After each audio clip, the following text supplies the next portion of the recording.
नमस्कार दोस्तों, मैं सन्नी हिंदुस्तानी आप सभी का ऑनलाइन क्लास एसके स्टडी में स्वागत करते हैं। तो चलिए आज का जो प्रैक्टिस सेट है मोस्ट इम्पॉर्टेंट है। यह रेलवे और SSC, UP police, Bihar police और दिल्ली पुलिस सभी के लिए इम्पोर्टेंट है। ठीक है, क्वेश्चन नीचे दिए गए श्रृंखला श्रेणी में प्रश्नवाचक चिन्ह के स्थान पर कौन सी संख्या आएगी।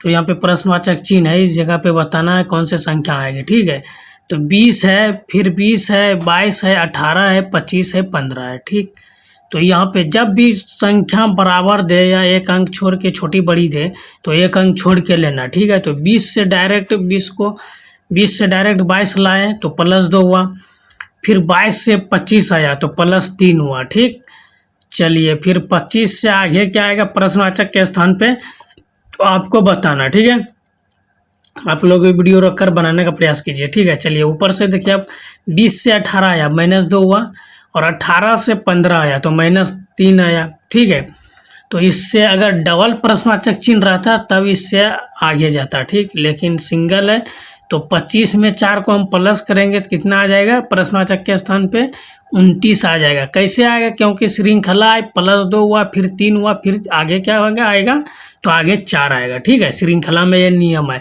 तो option A is the right answer. तो उम्मीद करते हैं मेरे प्यारे दोस्तों, कोई भी दिक्कत है तो आप कमेंट कीजिए और अच्छे तरीके से पूरा क्लास देखिए, मन लगा कर पढ़िए, क्योंकि आपका जो है ग्रुप डी का एग्ज़ाम बहुत जल्द आने वाला है, 1 महीना बचा हुआ है। चलिए क्वेश्चन नंबर दूसरा देखिए, नीचे दिए गए विकल्पों में से संबंधित संख्या को चुनिए। देखिए 15C से जिस प्रकार 45 आया है उसी प्रकार 13F से प्रश्नवाचक स्थान पे क्या आएगा। ठीक है, तो 15C से 45 कैसे आया, तो यहाँ पे आपको लॉजिक देखिए, अल्फ़ाबेट जो है ये A से Z तक, इसका सभी का प्लेस वैल्यू आपको याद रखना पड़ेगा। ठीक है, तब ये लेटर एनालॉजी का क्वेश्चन आप बना सकते हैं। देखिए 15 है और C का प्लेस वैल्यू कितना होता है, 3 होता है। ठीक है, तो C का प्लेस वैल्यू का मतलब है C तीसरे स्थान पे आता है ABCD में, तो 3 से हम गुना कर देंगे तो 15 कितना हो जाएगा 45। तो सेम लॉजिक हम लोग 13 के साथ यूज करेंगे। ठीक है, तो 13 जैसा है 13 को हम लिख देंगे और F का प्लेस वैल्यू निकालेंगे तो F कितने स्थान पे आ रहा है, कितने नंबर पे आता है ABCD में। ठीक है, तो F जो है 6 नंबर पे आता है। तो ये 15 गुना 6 यहाँ पे गुना किए हैं, तो यहाँ पर भी आपस में गुना कर देंगे तो 15 छक्के कितना हो जाएगा 90 हो जाएगा। ठीक है, यहाँ पे क्या आ जाएगा 13 आएगा, 15 लिख दिए। तो यहाँ पे 13 छाक कितना हो जाएगा 78 हो जाएगा। तो देखिए किस ऑप्शन में 78 है। ठीक है, तो प्रश्नवाचक के स्थान पे 78 आ जाएगा। तो ये लॉजिक आपको अच्छे तरीके से समझ में आ गया हो, तो option D is the right answer. तो उम्मीद करते हैं मेरे प्यारे दोस्तों ये क्वेश्चन आपको अच्छे तरीके से समझ में आ गया होगा। चलिए क्वेश्चन नंबर 3 देखिए, ये भी मोस्ट इंपॉर्टेंट क्वेश्चन है और PYQ क्वेश्चन है। निम्नलिखित प्रश्न आकृतिक में प्रश्न चिन्ह के स्थान पर कौन सी संख्या आएगी। ठीक है, तो यहाँ पे प्रश्नवाचक का चिन्ह है, इस जगह बताना है कौन सी संख्या आएगी। तो इसके लिए हम लोग क्या करेंगे, ठीक है, तो ये जो है वर्ग बना हुआ है, वर्ग से चारों साइड क्या है वृत्त बना हुआ है।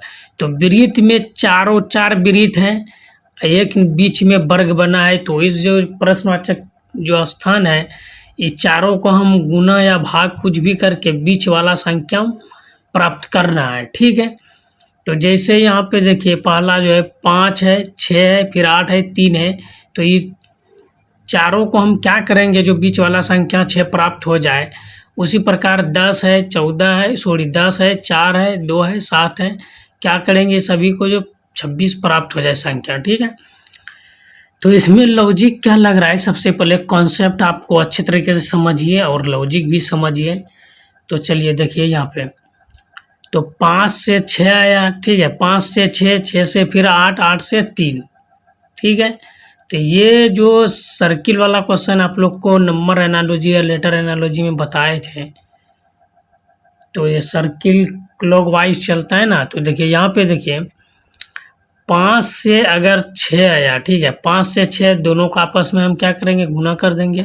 चेक करते हैं, फिर ये दोनों नीचे वाले 3 और 8 को गुना कर देंगे। ठीक है, तो ये हो गया 8 तिया के 24, ऊपर वाले को गुना करके नीचे वाले को गुना करके हम माइनस करेंगे तो बीच वाला संख्या प्राप्त हो जाएगा। ठीक है, तो देखिए ऊपर में क्या है 6 पंचे 30, 30 को माइनस करेंगे 8 तिया 24 को, तो बीच वाला संख्या प्राप्त हो जाएगा। ठीक ठीक उसी प्रकार 10 को 4 से गुना करेंगे 40 आ जाएगा।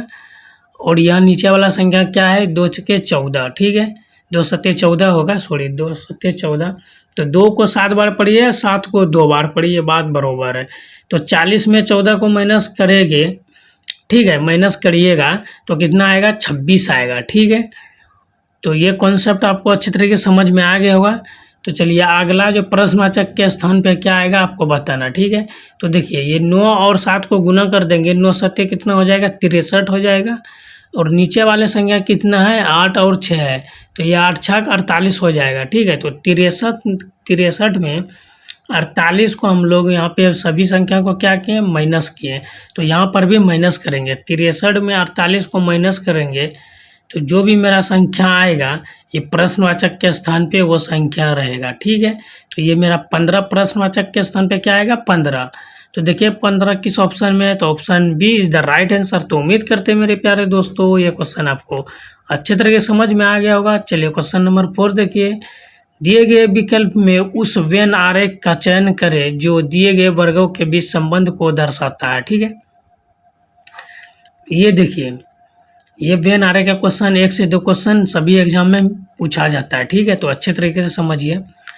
बोली, भाषा, संचार। ठीक है, तो बोली कुछ भी आप बोलिए तो भाषा उसी से उच्चारण होता है, फिर क्या होता है, संचार होता है, संचार। ठीक है, तो यहाँ पे देखिए इस सब का संबंध देखना पड़ेगा, किस से किसका संबंध है। तो ये बोली है तो बोली का डायग्राम हम इस प्रकार बना लेंगे। कोई भी चीज़ हम बोलते हैं, ठीक है, तो वो क्या पहले हम बोलते हैं तो वो क्या हो जाता है, भाषण हो जाता है। अगर मान के चलिए नेता लोग बोलता है तो एक तरफ मान के चलिए वो भाषण दे रहा है। ठीक है, तो ये जो भाषण का डायग्राम क्या हो जाएगा, इस प्रकार। भाषण के अंतर्गत ही बोली आता है। ठीक है, तो भाषण अगर हम लोग कुछ भी भाषण दे रहे हैं तो ये किसके अंतर्गत आता है, बोली के अंतर्गत। हम तो कुछ बोल रहे हैं ना, अगर हमको बोलेगा कि भाषण दीजिए तो हम भाषण दे रहे हैं तो कुछ तो बोल रहे हैं। ठीक है, और यहाँ पे संचार, संचार का मतलब क्या होता है, कोई भी चीज़ सलाहकार, ठीक है, तो उसके अंतर्गत ही संचार आता है। संचार के अंतर्गत भाषण आता है और भाषण के अंतर्गत बोली आता है।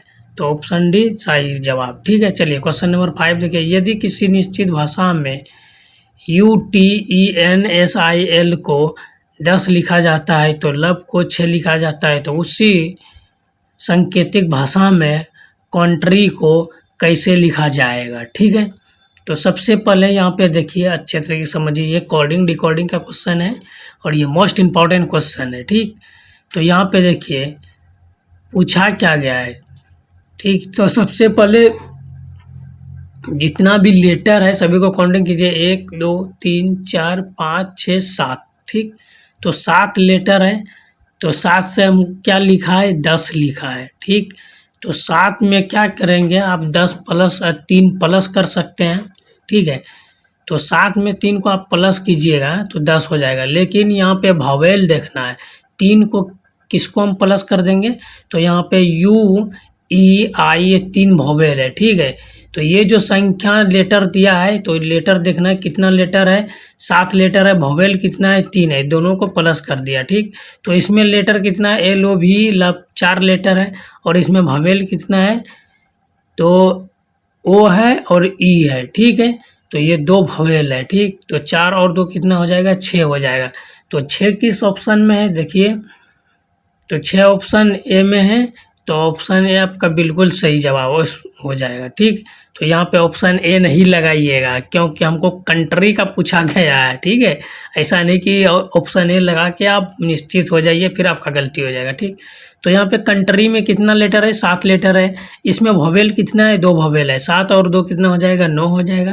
तो 9 किस ऑप्शन में है ये देखना है। ठीक है, तो ऑप्शन सी में है, तो ऑप्शन सी आपका बिल्कुल सही जवाब है। ठीक है, तो उम्मीद करते हैं मेरे प्यारे दोस्तों ये क्वेश्चन आपको अच्छे तरीके से समझ में आ गया होगा। ठीक है, कोई भी आपको दिक्कत है तो आप कमेंट कर सकते हैं, नहीं तो चलते हैं फिर क्वेश्चन नंबर नेक्स्ट की तरफ। ठीक है, निम्नलिखित प्रश्न में दिए गए विकल्पों में से विषम अक्षर का चयन करें। ठीक, तो यहाँ पे विषम का मतलब होता है कि सबसे अलग, ठीक है। तो 3 ऑप्शन ऐसा होगा जो सेम होगा और एक ऑप्शन ऐसा है जो सबसे अलग है, वही आपका राइट आंसर हो जाएगा, ठीक। तो चलिए चेक करते हैं इसमें क्या है, ठीक है। तो ए से सी आया, अगर मानते हैं आप लोग ए से सी आया, लास्ट में देखिए डबल डी है, डबल एच है, डबल एल है, डबल टी है, ठीक है। तो लास्ट में तो कोई कॉमन नहीं है इसमें, सभी में तो डबल डबल है। तो शुरू वाले में आप लोग को चेक करना पड़ेगा, क्या चेक करना पड़ेगा, देखिए यहाँ पे सभी में देखिए ऑप्शन डी आपका बिल्कुल सही जवाब होगा। बोलिए कैसे होगा कि लास्ट में देखिए सभी में बड़ी संख्या में बड़ी लेटर में लिखा गया है ना, डबल डी है बड़ी है, एच है बड़ी है, एल है बड़ी है, लेकिन डी में क्या है, टी बड़ी है लेकिन लास्ट में जो टी है ये छोटी है, तो ये कॉमन है। तो ऑप्शन डी आपका सही जवाब। आप चेक कर सकते हैं या भी नहीं भी चेक कर सकते हैं, कोई भी दिक्कत नहीं होगा, ठीक है। चलिए क्वेश्चन नंबर 7 देखिए, ये भी मोस्ट इम्पोर्टेंट है। निम्नलिखित संख्या और अक्षर श्रृंखला श्रेणी में रिक्त स्थान को ज्ञात कीजिए, ठीक है। तो ये जो श्रृंखला, इसमें श्रृंखला श्रेणी भी है और अक्षर वाला भी संख्या लेटर है, ठीक है। तो इसको ये प्रश्नवाचक के स्थान पे इस जगह डैश जो दिया है, इस जगह क्या आएगा आपको बताना, ठीक। तो सबसे पहले देखिए डी से एच आया, कितना प्लस हुआ, 4 प्लस हुआ। फिर एच से एल आया, कितना प्लस हुआ, 4 प्लस हुआ। तो उसी प्रकार यहाँ पे देखिए, यहाँ पे एल का प्लेस वैल्यू कितना होता है, 12 होता है, एच का प्लेस वैल्यू 8 होता है, डी का प्लेस वैल्यू 4 होता है, ठीक। उसी प्रकार पी का प्लेस वैल्यू कितना होता है, 16 होता है, ठीक है। तो 12 से यहाँ पे एल से पी आया तो 4 प्लस हुआ। तो आगे क्या है, लॉजिक क्या लग रहा है, +4 तो आगे भी क्या हो जाएगा, +4 हो जाएगा। तो पी में अगर +4 हो गया तो कितना हो जाएगा, पी का प्लेस वैल्यू 16 होता है, 16 4 20 और 20 जो है पी का प्लेस वैल्यू होता है टी। तो option D is the right answer, क्योंकि ए बी सी तीनों में टी नहीं है, इसीलिए ऑप्शन डी होगा, ठीक है। चलिए क्वेश्चन नंबर 8 देखिए, नीचे दिए गए विकल्पों में से संबंधित शब्द को चुनिए। कार, गैरेज, हवाई जहाज है, फिर प्रश्नवाचक है, ठीक है। तो चलिए, जिस प्रकार कार का संबंध गैरेज से है उसी प्रकार हवाई जहाज का संबंध किससे होगा, तो आपको बताना है, ठीक है। देखिए कार गैरेज में क्या करता है, कार को रखा जाता है। उसी प्रकार हवाई जहाज को कहाँ पे रखा जाता है, आकाश में नहीं, पायलट में नहीं, हैंगर में, ठीक है, रनवे पर, ठीक। तो देखिए जिस प्रकार कार को हम लोग कहाँ पे रखते हैं, गैरेज में, ठीक उसी प्रकार हवाई जहाज को कहाँ पे रखा जाता है, तो आप लोग पायलट मत बुझिएगा, ठीक है, आकाश में नहीं रहता है। पायलट तो चलाने वाला होता है और आकाश में कभी हवाई जहाज रहता है, नहीं रहता है। तो हैंगर होगा, क्या होगा, हैंगर होगा, ठीक है। तो ऑप्शन सी आपका बिल्कुल सही जवाब है, ठीक है। तो इसमें कोई भी डाउट है आप लोग को आप कमेंट कर सकते हैं, ठीक है। तो option C is the right answer. तो मिलते हैं फिर नेक्स्ट वीडियो में, तब तक के लिए जय हिंद जय भारत।